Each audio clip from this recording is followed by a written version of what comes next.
I know your problems man. நடந்தது நடந்து போச்சு. டைவர்ஸ் ஆனப்புறமும் விஜயையும் குழந்தையும் நினைச்சு நீ ஏன் வருத்தப்பட்டுக்கிட்டே இருக்க? அந்த சாப்டர் தான் க்ளோஸ் ஆயிடுச்சு. forget it. தாம்பத்தியம்ன்றது ஒரு வரப்பிரசாதம். சில பேருக்கு அது சக்சஸ்ஃபுல்லா அமைஞ்சிருக்கு, சில பேருக்கு அது தோல்வியை தந்திருக்கு, சில பேர் கல்யாணமே பண்ணிக்காம இருந்திருக்காங்க. எல்லாமே விதி தாண்டா. forget it. don't worry man, everything will be all right. நீ தைரியமா போயிட்டு வாடா. Thank you doctor.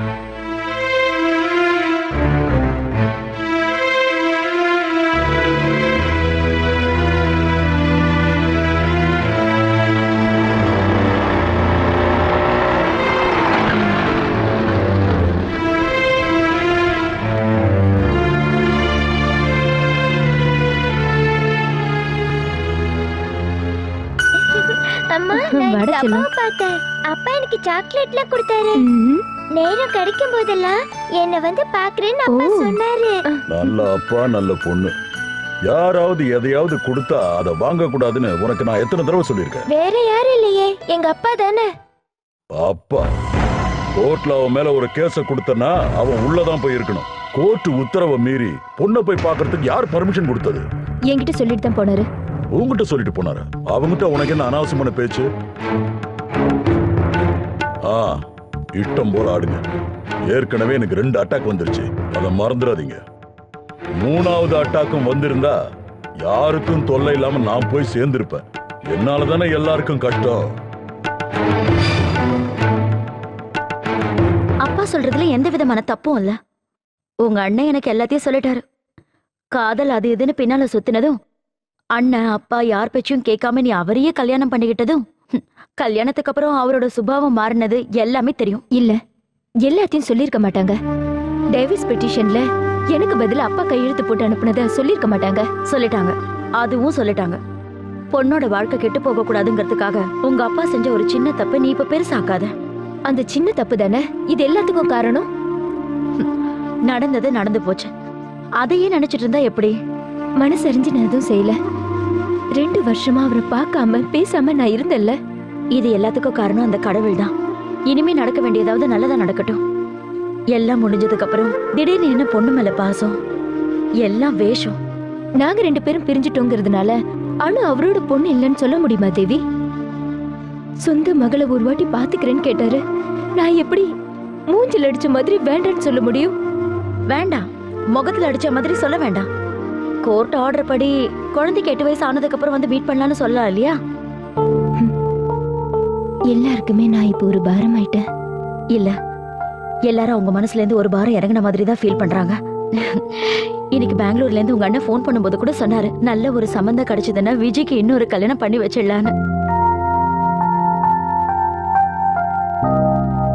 உங்க அண்ணனும் அப்பாவும் சொல்றது எல்லாமே உன் நல்லதுக்குதான். மத்த விஷயத்தெல்லாம் போட்டு உன் மனசை குழப்பிக்காத.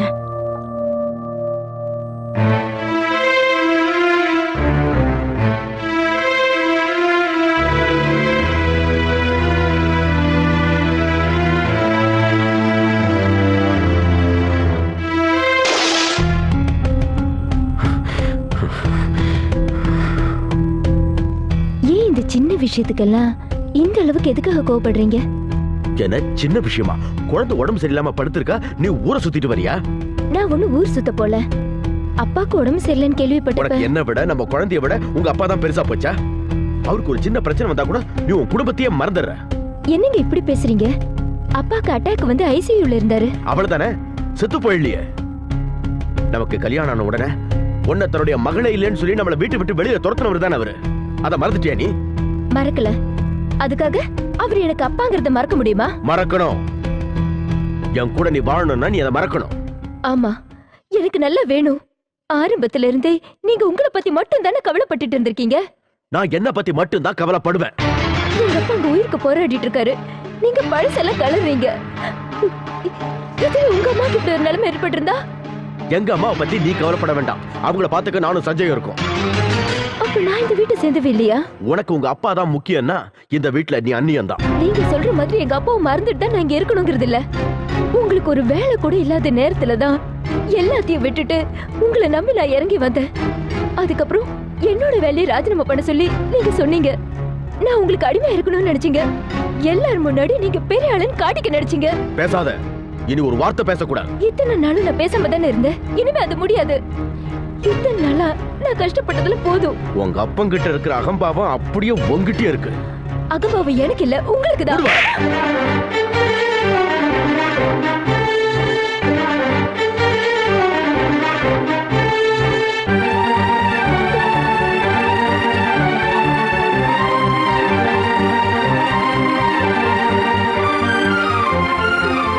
உங்களை காதலிச்சதுக்கு எனக்கு நல்லா வேணும். போதும், எல்லாம் போதும்.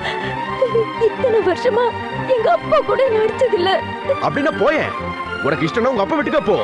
உன்னை யாரும் இங்க தடுக்கல. போவேன், தேவைப்பட்ட போவேன். கல்யாணம் பண்ணிக்கிட்டதால எங்க அப்பா என்ன தள்ளி வச்சுட்டாருன்னு எனக்கு யாருமே இல்லைன்னு நினைச்சிடாதீங்க. சின்ன சின்ன விஷயங்களுக்கெல்லாம் கோவப்பட்டு இப்படி பைத்தியக்காரத்தனமா நடந்துக்கிட்டீங்கன்னா நான் போயிடுவேன். ஆமாண்டி, எனக்கு பைத்தியம் தான். இந்த பைத்தியத்து கூட வாழ பிடிக்கலன்னா எங்கேயாவது போ. எங்கேயாவது போய் தொலை.